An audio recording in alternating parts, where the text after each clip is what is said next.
Bonjour à tous, j'espère que vous allez bien, que vous avez passé un bon week-end.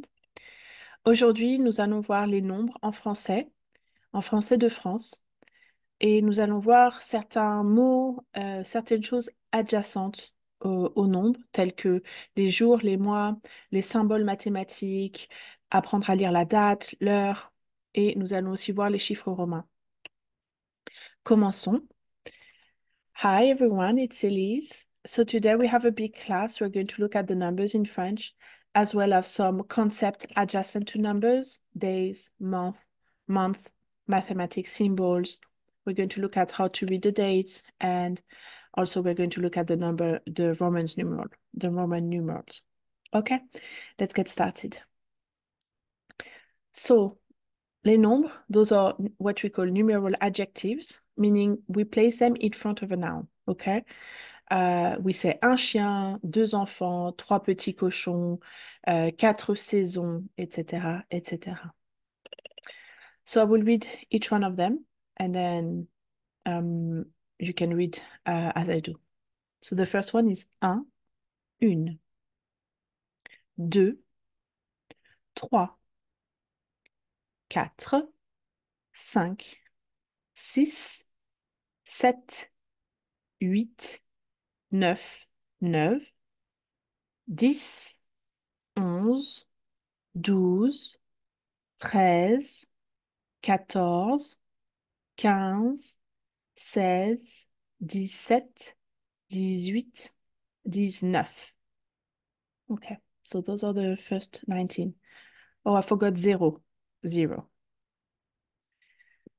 20, 21, 21, 22, 23, 24, 25, 26, 27, 28, 29, 30, 31, 31, 32, 33, 34, 35, etc., etc. 40, 41,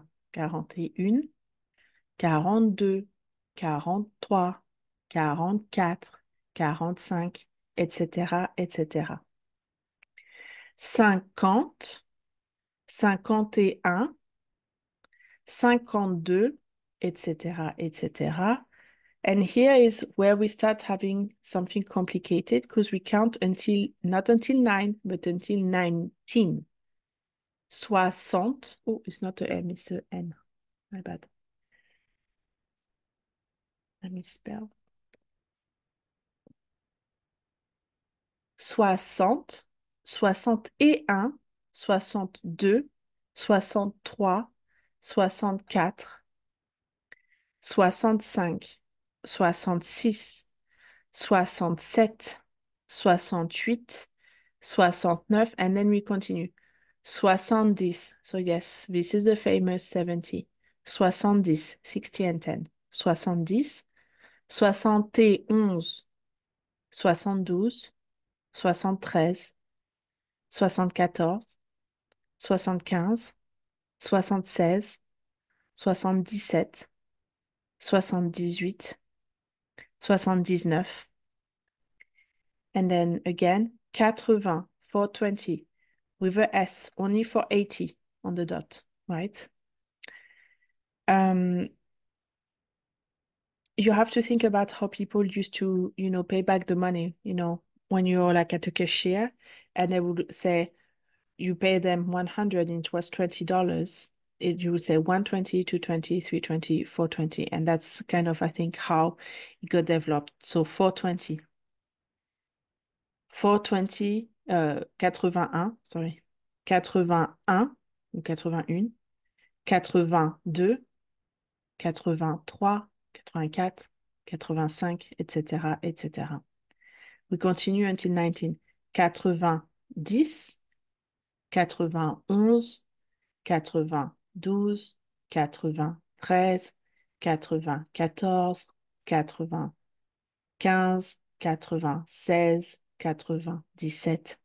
98, 99, 100. So 20 et 100 If you multiply them and they finish with a 0, we add the S if it's more than 1. So 100, 101 ou 101, but 200 takes a S. Okay? But 201 doesn't take a S. It's only when it's a 0. All right? 201, 202, and then all of the number. 300, 400, 500, 600, 700, 800, 900, 1000. 1001, 1002, 2000, 1 million, 1 million. Now, maintenant, nous allons voir les symboles. Now we will look at the different symbols. Ici, 10,4, comma, virgule. 15%. 1 plus 3 égale 4. Plus égale. 3 moins 2, 3 minus 2. 3 fois 3, 3 by 3, I think you say in English. 4 divisé par 2, 4 divided by 2, I think. I'm not sure. Then, après les portions, the portions, une moitié, un tiers, un quart, un cinquième, un sixième, etc., etc. Les chiffres romains, les nombres romains. Le I, in capital letter, is 1, 2, 3, 4, 5, 6, 7, 8, 9, 10, 11, 12, 13, 14, etc. 20, 21. Nous utilisons les chiffres romains seulement pour les dates, pour les siècles. We only use it like in modern time, we only use it for centuries, okay? If you read really old text, you may find numbers in Roman numerals, but not in modern text. So I don't expect you to read like past 21st century, 21e siècle. So don't worry about it. Now, les nombres, we have premier. This is like the ordinal adjectives. So it's about the order. Premier, deuxième ou second, troisième, quatrième, cinquième, sixième, septième, huitième, neuvième, dixième, onzième, douzième, treizième, quatorzième, quinzième. Donc maintenant, nous avons les jours de la semaine. Lundi, mardi, mercredi, jeudi, vendredi, samedi, dimanche. Les mois, janvier, février, mars, avril, mai, juin, juillet, août, septembre, octobre, novembre, décembre. Then we say le weekend for the weekend. Et un siècle for a century. Now we are going to practice reading the dates and we have a little exercise, so I will let you practice that at home. So we read le lundi 19 février, Monday, February the 19th. We don't capitalize the day. Le mercredi 6 mars, le lundi 1er janvier et le samedi 25 mai. Oh, I'm going to recapitalize what it means.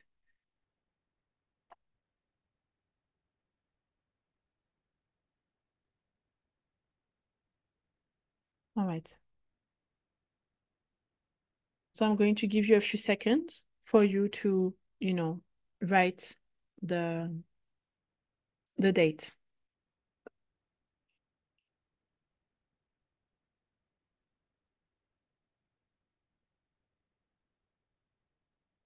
All right, let's move on now. Now we're going to practice reading the time. It's quite easy. 10h15, 11h28, Now here, we say 12 heures moins le quart ou midi moins le quart.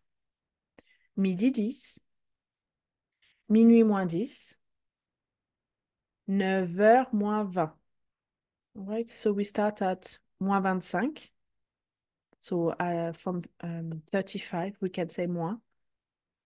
All right.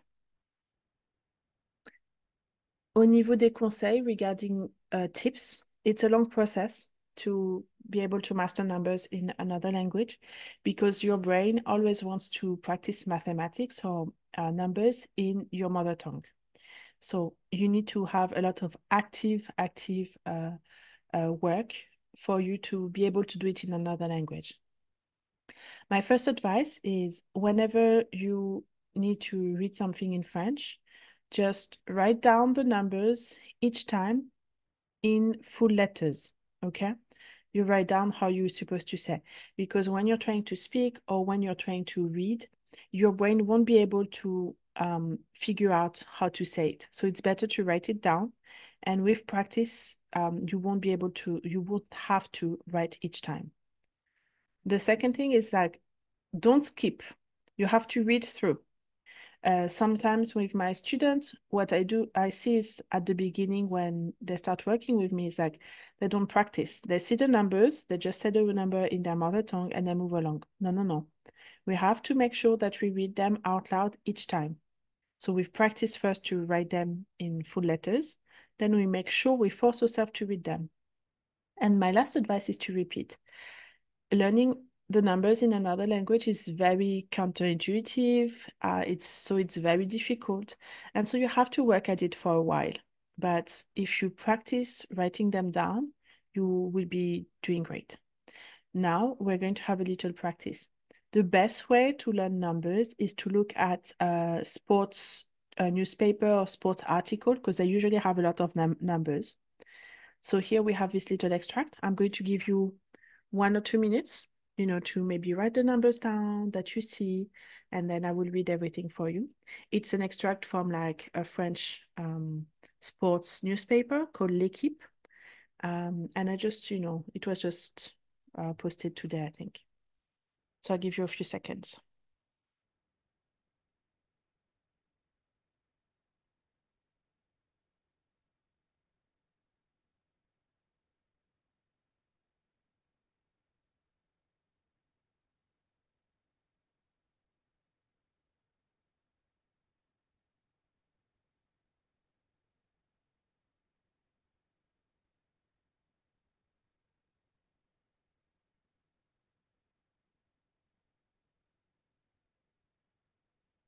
All right, so now I will read everything out loud, and I'm sure you're going to do great, and you can listen to it several times. Remonté au 11e rang de Ligue 1 après son succès contre Nice 1-0 vendredi soir, l'OL reste sur 3 victoires de rang en championnat. Les 2 défaites de janvier au Havre 3-1 et contre Rennes 3-2 sont déjà oubliées et les regards se tournent désormais vers la première moitié du classement. Pourtant, Lyon reste avant tout un candidat au maintien, ne disposant pour l'instant que de 3 points d'avance sur le barragiste Nantes, 22 points, et comptant 9 points de retard sur Rennes, 7e. Plusieurs déplacements chez des équipes mal classées, Metz, Lorient, Toulouse, entrecoupés par la réception de Lens le 30 mars, donneront de sérieux indices sur la couleur de la fin de saison lyonnaise, beaucoup plus corsée. En cas de série, l'OL pourrait rapidement rapprocher des places européennes, mais il faudra ensuite batailler avec Lens, 6e, et Rennes, qui surfent également sur des dynamiques positives depuis le début de l'année 2024. En avril, la tâche s'annonce particulièrement ardue, avec un enchaînement Brest, PSG, Monaco, Lille. Donc, c'est tiré de l'article L'Europe, le maintien ou l'idylle en Coupe de France. Quel scénario pour la fin de saison de l'OL, l'équipe? So, as I said, I give you a lot of tips. I give you all of the numbers. And from now on, it's just practice, writing them down, and eventually you will just remember them. All right, I hope this was helpful. I'll see you later this week, and I hope you will have a very lovely day. Bye. Au revoir. À la prochaine.